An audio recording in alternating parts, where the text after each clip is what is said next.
Bismillahirrahmanirrahim.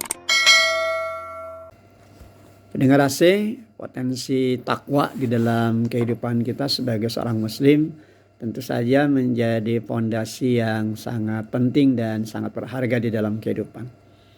Oleh karena itu di sepanjang Ramadan kita senantiasa terus diasah potensi ketakwaan kita dengan menghadirkan nilai ibadah dan amal soleh sebagai bagian dari rutinitas kita, dari kebiasaan kita yang tentu pada gilirannya akan menjadi buah penting di dalam kehidupan untuk menjadikannya sebagai tolak ukur dalam menjalani kehidupan di mana kita senantiasa berhati-hati, dengan senantiasa kita waspada.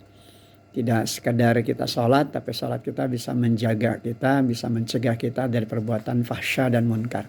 Aqimis shalah inna sholata tanha anil fahsya wal munkar. Dirikanlah sholat, karena sungguhnya sholat itu dapat mencegah dari perbuatan keji dan munkar. Inilah bagian dari potensi takwa kita. Bahwa potensi takwa juga tentu pada gilanya akan menghadirkan nilai kebaikan bagi sesama.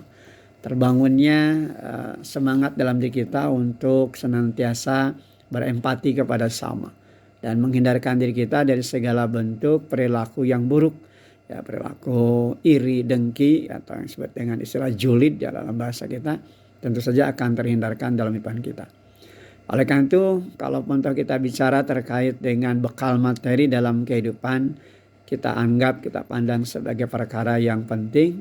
Namun tentu saja jauh lebih penting lagi ketika kita juga harus membingkai diri kita dengan bekal ketakwaan kita. Dan bekal ketakwaan inilah yang pada akhirnya tentu akan membangun semangat berempati pada sama. Allah SWT senantiasa memberikan kepada kita penguatan di dalam hidup dan kehidupan melewati Al-Quran. Karena itu bagi mereka yang mampu menghadirkan Al-Quran sebagai petunjuk, menghadirkan Al-Quran sebagai pedoman, bahkan menghadirkan Al-Quran sebagai jalan cahaya di dalam kehidupan, maka tentu saja dia akan senantiasa terbimbing gitu kan, akan senantiasa berpola begitu kan hidup dan kehidupannya pada tujuan yang makin jelas, bukan sekedar menghadirkan kepuasan di dalam hidup dan kehidupannya.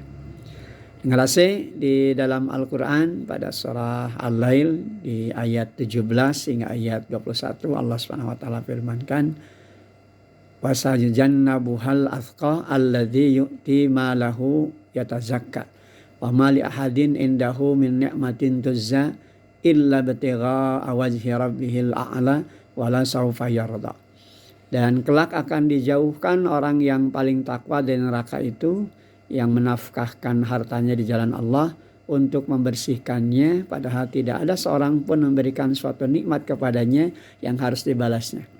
Tetapi dia memberikan itu semata-mata karena mencari keridhaan Rabb-Nya yang maha tinggi. Dan kelak dia akan benar-benar mendapatkan kepuasan. Ini tentu saja menjadi pijakan kita pendengar AC bahwa ketakwaan itu memang akan mendorong seseorang untuk bersikap dermawan. Ya. Senantiasa membersihkan hati dan jiwanya dari sifat-sifat yang buruk.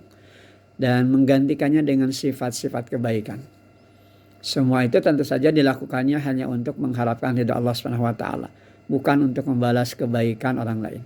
Oleh karena itu, hamba yang bertakwa, potensi takwanya mengantarkan pada penyadaran diri, dia tidak butuh dengan penilaian manusia. Dalam arti itu semua hanyalah casing gitu ya, hanyalah kamuflase. Yang dibutuhkan itu adalah penilaian si Allah SWT.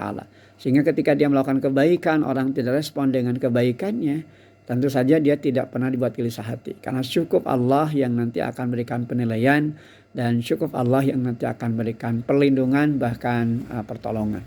Ketika ini sudah terbangun, maka pada prinsipnya inilah yang nanti akan menguatkan langkah hidup dan kehidupannya untuk senantiasa berada pada pijakan bagaimana menghadirkan orang lain sebagai jalan bagi dirinya untuk mendapatkan kemuliaan.